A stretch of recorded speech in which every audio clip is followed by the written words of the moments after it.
Comencemos entonces con nuestra exposición del día de hoy.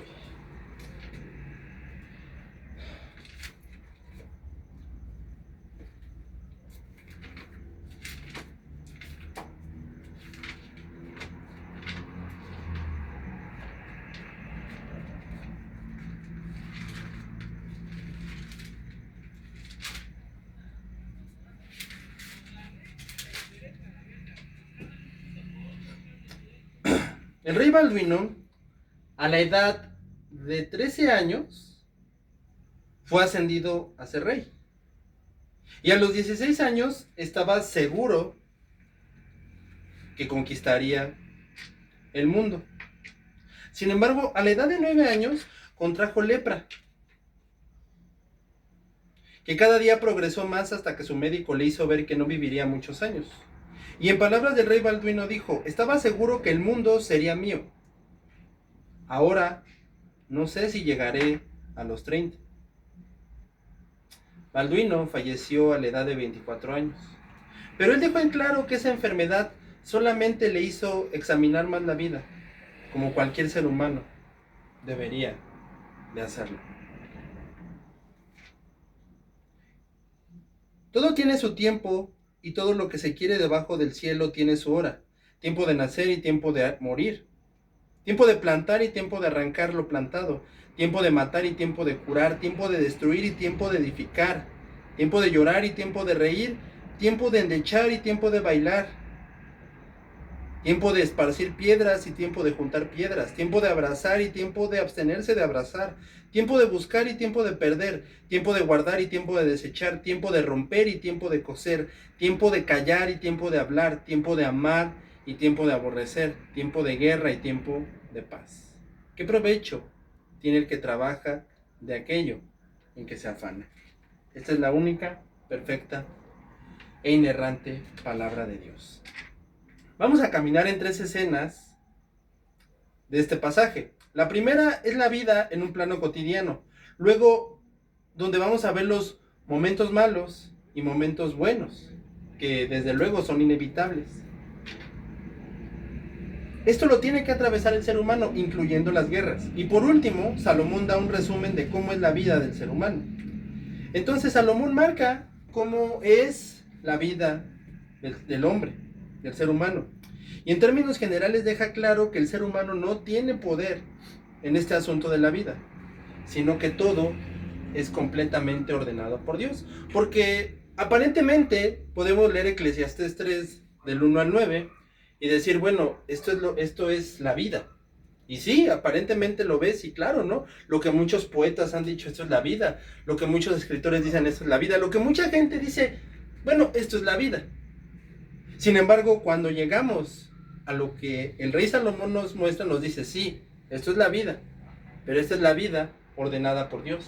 Este plano que todos los seres humanos tienen que atravesar, llamado vida, claro, es la vida, pero es lo que Dios ha ordenado, porque todo lo que sucede en la vida está ordenado por Dios. Este asunto llamado vida, esto que llamamos vida, está completamente ordenado por Dios. La vida del ser humano está ordenada por Dios, porque así lo declara el Salmo 93. Jehová reina, se vistió de magnificencia, Jehová se vistió, se ciñó del poder, afirmó también el mundo y no se moverá, firme es tu trono, desde entonces tú eres eternamente. Alzaron los ríos, oh Jehová, los ríos alzaron su sonido, alzaron los ríos sus ondas, Jehová en las alturas es más poderoso que el estruendo de muchas aguas, más que las recias ondas del mar. Tus testimonios son muy firmes, la santidad conviene a tu casa, oh Jehová, por los siglos de los siglos. Y Canuto, rey de Inglaterra, apoyó esta idea al decir que ningún rey sería rey como el Dios del cielo y el Dios de toda la tierra, y que domina todas las eras, tiempos y estaciones de la tierra. Vayamos al Señor en oración y que sea Él dirigiéndonos. Padre, en esta hora nos acercamos ante ti y te pedimos que por favor podamos contemplar tu grandeza, podamos entender la belleza de tu pasaje. Por favor, ábrelo delante de nosotros. Por favor, sé claro con cada uno de nosotros, que tu palabra hable con precisión, así como un cirujano con bisturí. En el nombre del Señor Jesucristo, en tus manos estamos, en ti nos ponemos, Señor, y que seas tú dirigiéndonos, Padre, y que por favor tu nombre sea glorificado, tu Hijo sea glorificado, Señor. Traigas a aquellos que deben de ser salvos a la salvación. Lamentablemente muchos se perderán, pero esa fue su decisión. Pero Señor, tú sigue tocando sus corazones, sigue hablando hacia ellos, y por favor, Señor, que vengan a la vida eterna. Que tu Hijo Jesucristo sea glorificado a través del único medio que has dejado, la predicación de su palabra. En el nombre de Jesús, que tu palabra hable. Amén y amén.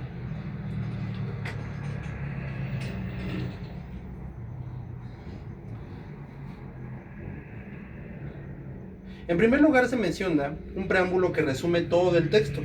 Todo tiene su tiempo. Es decir, que las cosas que suceden en la vida del ser humano en todo el universo deben de suceder cuando Dios diga que deben de suceder. Esto es algo muy importante porque es prácticamente Dios diciendo en la primera parte, tiempo, todo tiene su tiempo y todo lo que se quiere debajo del cielo tiene su hora. Él está diciendo, al resumir estos 9 versículos, las cosas deben de suceder cuando Dios diga que deben de suceder. Como esa frase de que esto va a pasar cuando yo diga que debe de pasar. O esto sucede cuando deba de suceder.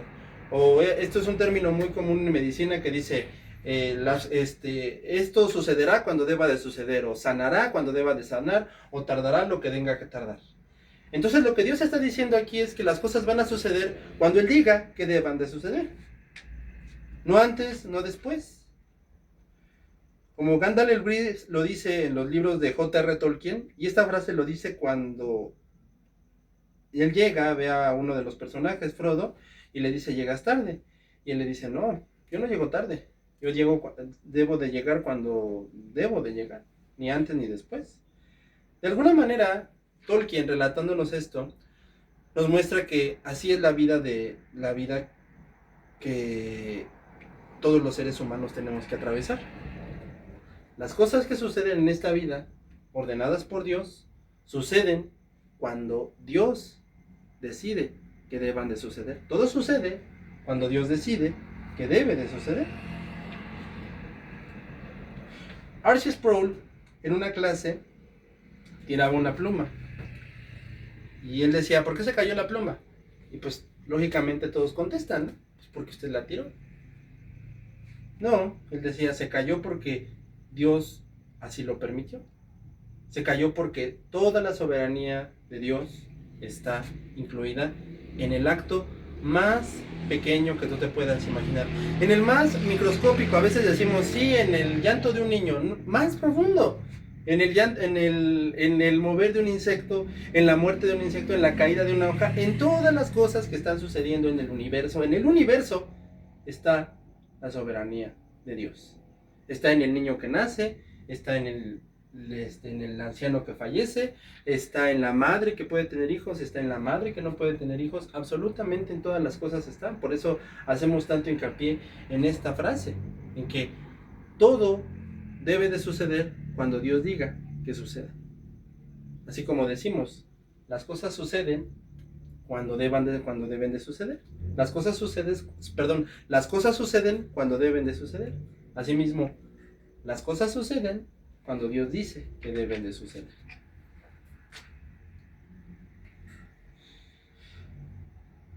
Pero eso también nos recuerda que hay muchas cosas lamentables que debían de suceder.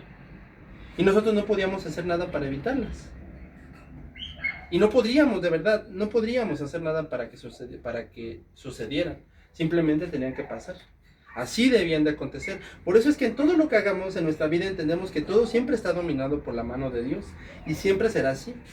Cualquier gobierno que quiera imponer sus leyes, cualquier delincuente que crea que puede hacer su voluntad, cualquier mandato, cualquier persona que piense que puede hacer su voluntad. No, nadie hace su voluntad. Porque tu vida no depende ni de tu carrera, ni de tus calificaciones. Esas cosas son buenas, son importantes, necesarias. Si así lo queremos ver. Pero no, todo depende de Dios. Todo depende de Dios. Y por eso es que tiempo de nacer y tiempo de morir. Un tiempo para nacer. Y et mut, un tiempo para morir. O sea, todo ser humano nace. Y todo ser humano debe morir. No importa cuánto ame esta vida. No importa cuánto se esfuerce. Clint Eastwood dijo, quisiera ser inmortal. Tom Cruise dijo, quisiera seguir actuando por 1000 años. Eso es imposible. Y hoy en día todos los dictadores, todo gobernante que quiere ser un dictador, se cree Dios. Incluso en el ministerio cristiano hay personas que se creen dioses y no pueden hacerlo, no deben de hacerlo, porque el único Dios es Dios. Así que independientemente de que ellos se crean dioses, independientemente de que ellos crean que el mundo van a vivir eternamente, independientemente de que ellos crean que esta vida es todo, no, esta vida no es todo, porque en esta vida vas a nacer y dicen, y la vienes a disfrutar. Esta vida naces y hay que gozarla. No, no, no, no, no, recuerda esto, tú vas a nacer y vas a morir. Todos estos tiranos van a nacer y van a morir. No hay nadie que pueda decir soy inmortal. No hay ningún tirano que pueda decir yo nací y soy inmortal. No hay nadie en esta vida que pueda decir yo nazco y soy inmortal. Después, un tiempo para morir. Este es un texto que nos lleva a pensar, que nos debe de llevar siempre a pensar que siempre nuestra vida es limitada. Por mucho, de verdad, por mucho que nos esforcemos, nuestra vida es completamente limitada. ¿Limitada? Entonces, cada asunto de nuestra vida es limitado. ¿Por qué? Porque un día tenemos que morir. Entonces, por ejemplo, cuando se le llama a alguien a que venga y que cree en Jesucristo, él dice, no, porque tengo que gozar la vida. Pero ¿estás consciente que tu vida algún día tiene que terminar? No es que no es que tú lo quieras. No es que tú le eches muy buenas vibras. No es que tú te encomiendes a un buen santo. Es que tú debes de entender que algún día tu vida va a terminar. Entonces mucha gente niega venir a Cristo, niega, no, yo no quiero ir a Cristo porque mi vida es muy importante, mi vida es muy deliciosa, yo quiero seguir en mis pecados, es muy agradable a mi carne, perfecto. Ahora, ¿ya pensaste que tu vida tiene que terminar? ¿Ya analizaste ese detalle, ese gran detalle? Que tú estás diciendo, yo quiero seguir disfrutando mi vida y por eso no vengo a Cristo, pero tú algún día tienes que morir y si tú no te hayas absuelto por Jesucristo, el único lugar que te va a estar esperando es el infierno. Entonces, si tú no entiendes que tú no vas a ser eterno y que por eso no vienes a Jesucristo, el único lugar que te va a estar esperando es el infierno. Si tú no entiendes que tú no eres eterno y sigues negando a Jesucristo, el único lugar que te va a estar esperando es el infierno. No termines allí. Y esta parte de tiempos que pasan lo vemos muy reflejado en plantar y arrancar. Lo plantado. O sea, las cosechas eran clásicas y parte de la vida en aquel contexto. Entonces, tiempo de sembrar, tiempo de que hubiera una cosecha, tiempo de recoger la cosecha. O sea, no se podían adelantar ni atrasar en el tiempo que debía de suceder. Pero esto es muy importante para nosotros porque si no se actuaba en el tiempo que debía de ser, la cosecha se perdería. El no actuar en el momento haría que se perdiera la cosecha.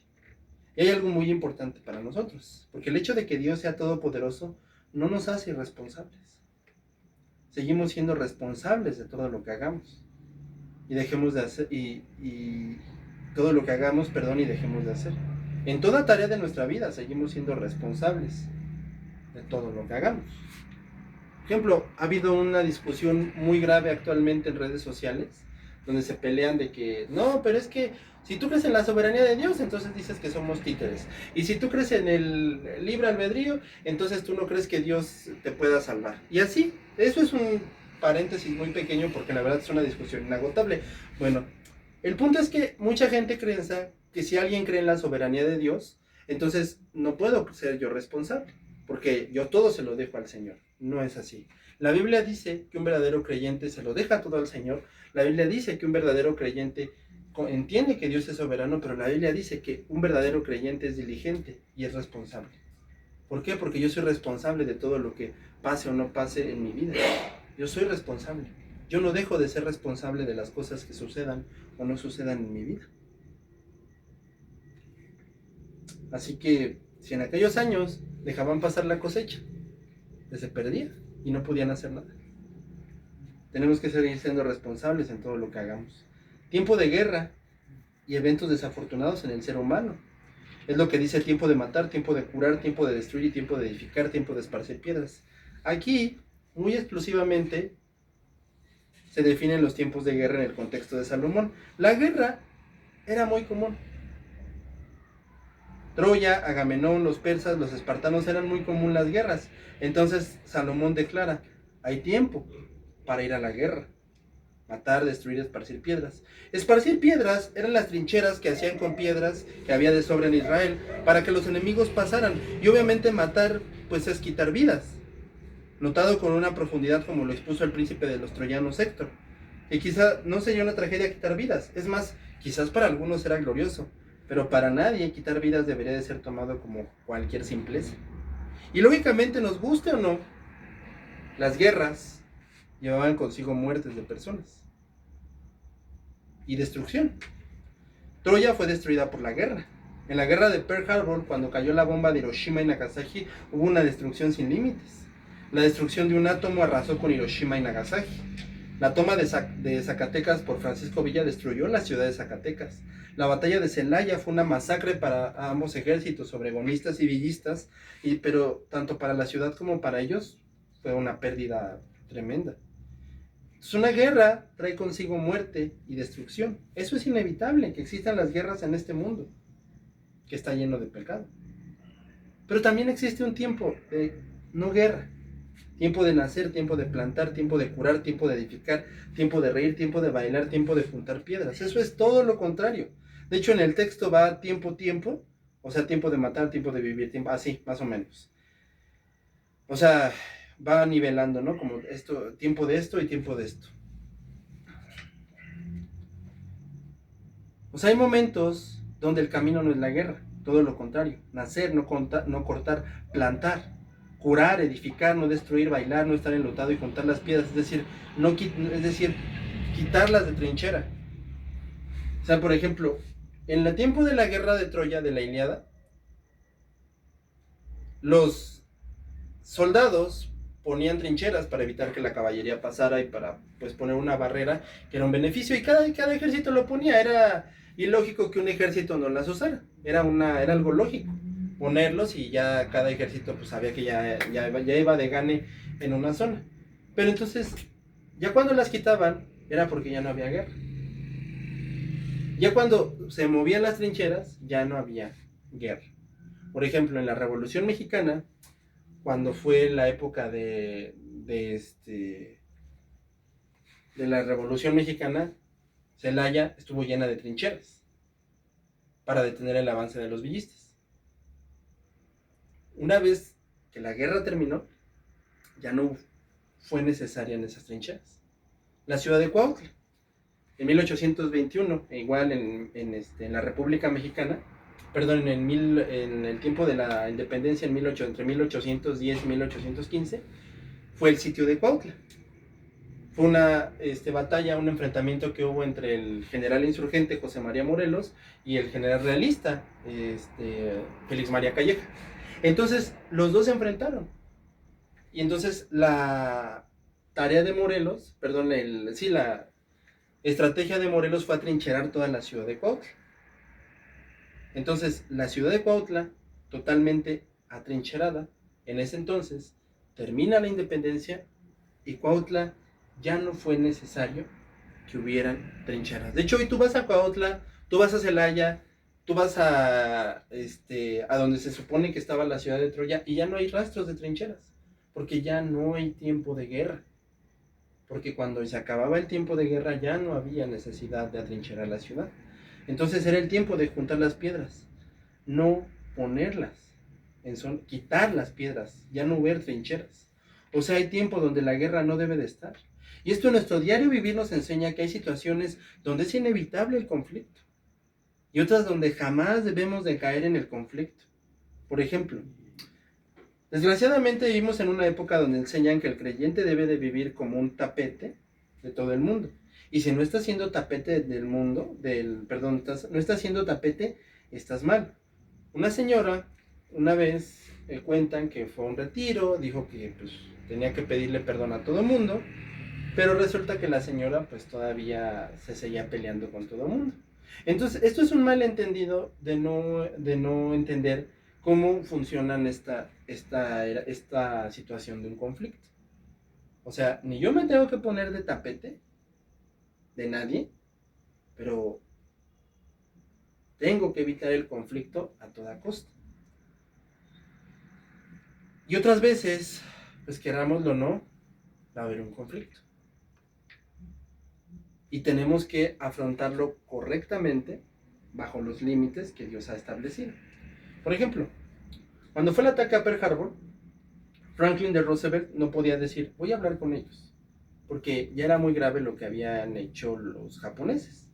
Entonces tuvo que declarar la guerra. Cuando Hitler dijo que dominaría el mundo, los aliados no dijeron, vamos a hablar con él. Tuvieron que entrar a la guerra. Y nosotros hay muchas ocasiones que bajo los límites que Dios ha establecido, nosotros tenemos que responder adecuadamente. Y también hay una manera de responder inadecuadamente, y no es así. Tenemos que responder adecuadamente. Hace mucho resulta que pasó una situación y pues una señora le pidió, el esposo de una señora le pidió prestado a una hermana. Bueno, a una señora, porque quién sabe la verdad a estas alturas si eran cristianos. El punto es que le piden un préstamo. Entonces, al ver que él no responde al préstamo, va con todas las autoridades a decirle, oiga, no me quiere pagar, ¿qué hago? Todas las autoridades de la supuesta iglesia, y todos pues le dieron el avión, ¿no? Bueno, no le hicieron caso, para los que no son de México. No le hicieron caso. Entonces, pues ella dijo, bueno, si no me hacen caso ninguna de las autoridades, entonces pues voy a tener que recurrir a una autoridad, y la autoridad pues se cobró la camioneta del señor y le regresó el dinero a esta señora. Entonces, en ese momento, mucha gente, unos estuvieron de acuerdo, unos estuvieron en su contra de esta señora. Bueno, hay muchos factores a considerar. El primero es, ¿por qué le prestó dinero, no? O sea, ya lo hemos hablado en otras ocasiones, ¿no? Que a veces el prestar dinero no es la mejor solución, es darles trabajo. O sabes que decirle no. Y bueno, ¿sabes qué? Mira, si en ese caso tú me vas a pedir dinero, pues sí, claro, ya tienes a tu fiador. Y ya que esté el fiador, pues obviamente yo te doy el dinero. Lógicamente con este tipo de gente nadie va a fiar porque pues no pagan. Entonces, pues si no hay un fiador, pues no, obviamente que no te puedo prestar ese dinero, ¿no? Aparte no es de vida o muerte, ¿no? No es de que no estés comiendo, no es de que lo necesites para una operación de vida o muerte, no.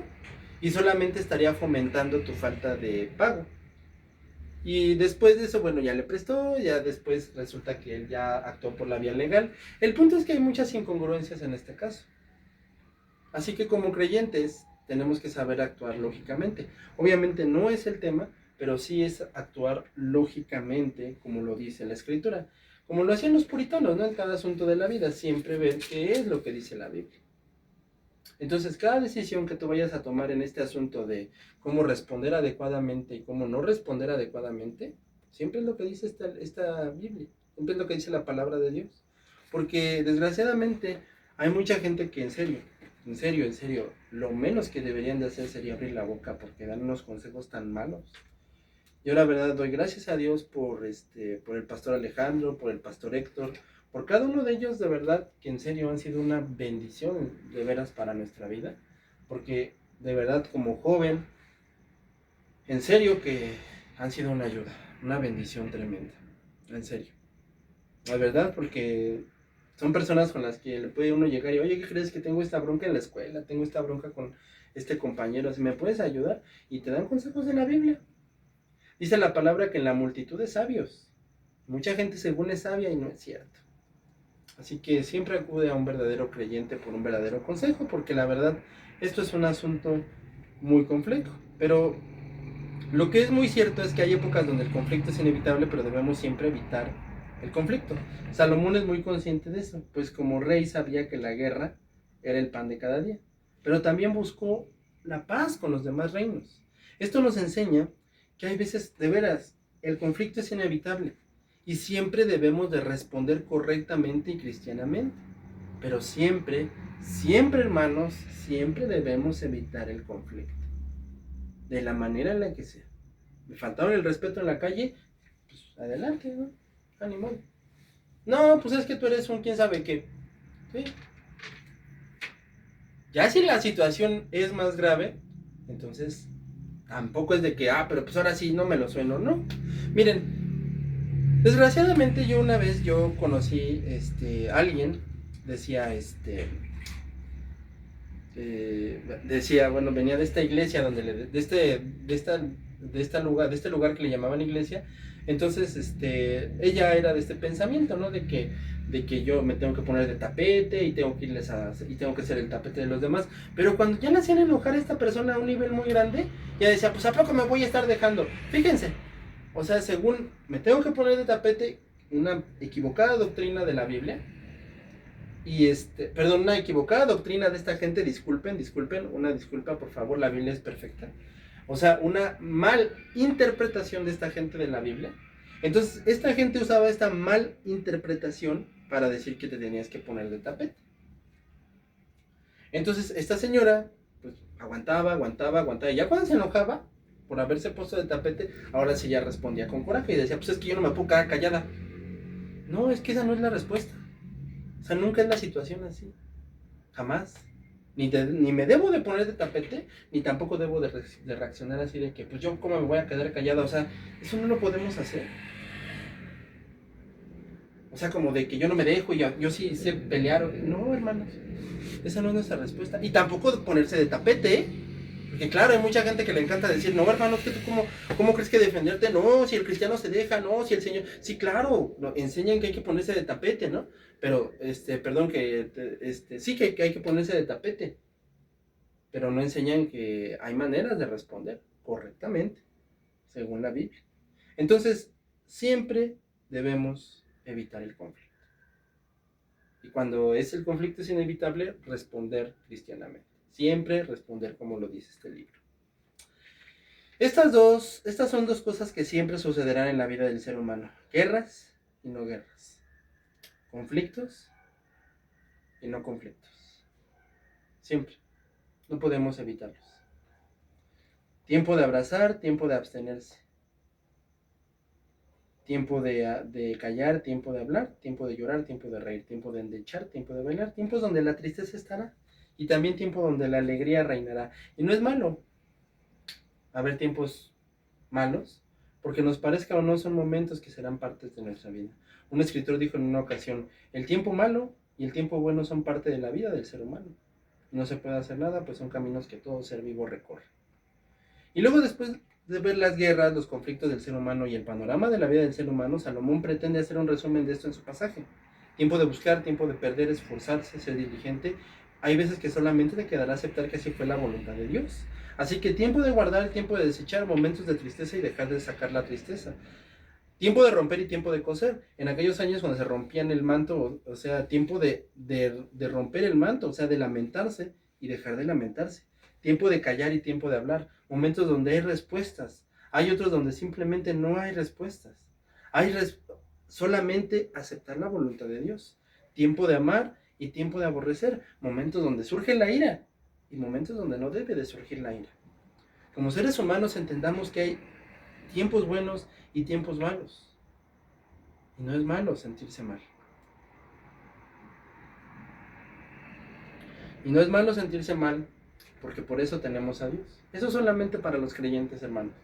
Lo siento mucho, pero aquellos que no son creyentes, lo siento, pero no tienen nada, si no vienen a Cristo.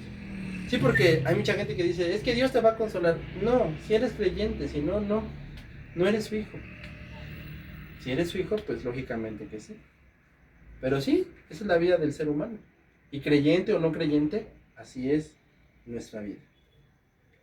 Un puritano dijo, desde la exégesis hebrea, este versículo, esto que acabamos de leer, utiliza contrastes para enseñarle al creyente a discernir los ritmos de la vida y aceptar la soberanía de Dios sobre el tiempo humano, tiempo de romper, tiempo de coser.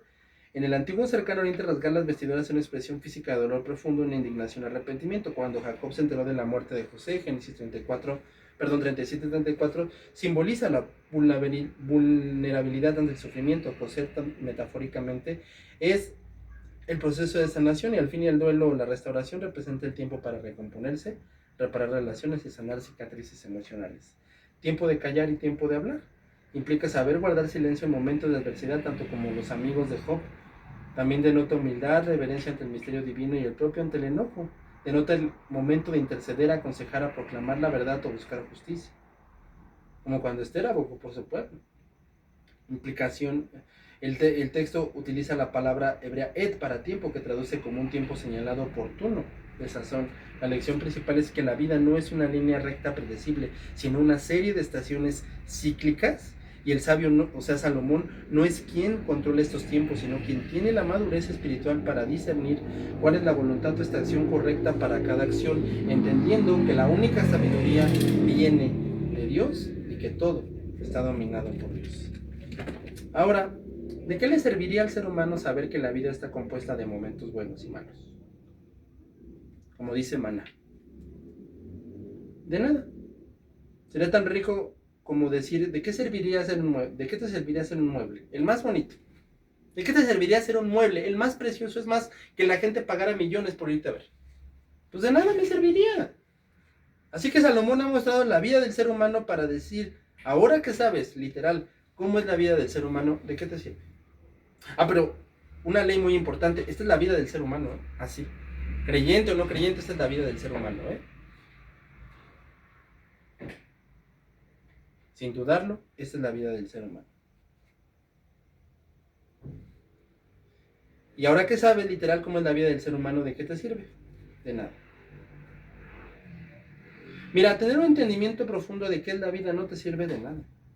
Esa fue la frustración de los estoicos y de muchos filósofos, que entendieron muchos sentidos de la vida. Y después de entenderlos dijeron, ¿y de qué me sirve? De nada. En el libro de Job hay muchas resoluciones de la vida misma, las cosas que suceden, las tragedias, las cosas que han sucedido en el mundo, pero todo se centra en Dios. En ningún momento voltean a ver a otro lado porque reconocen que todo lo que pasa en la vida del ser humano es Dios quien reina. Así como lo dice Jonathan Edwards. Nunca olvides esto, querido, sobre todo lo que pasa en tu vida. El Señor reina. Todo el mensaje de Eclesiastés es que Salomón excavó los más profundos caminos de la vida solo para encontrar que la vida del ser humano es para Dios. Y si no es para Dios, no hay otro sentido más que el infierno. Por eso es que Jesucristo dijo que la vida no se trataba de otra cosa más que de Dios.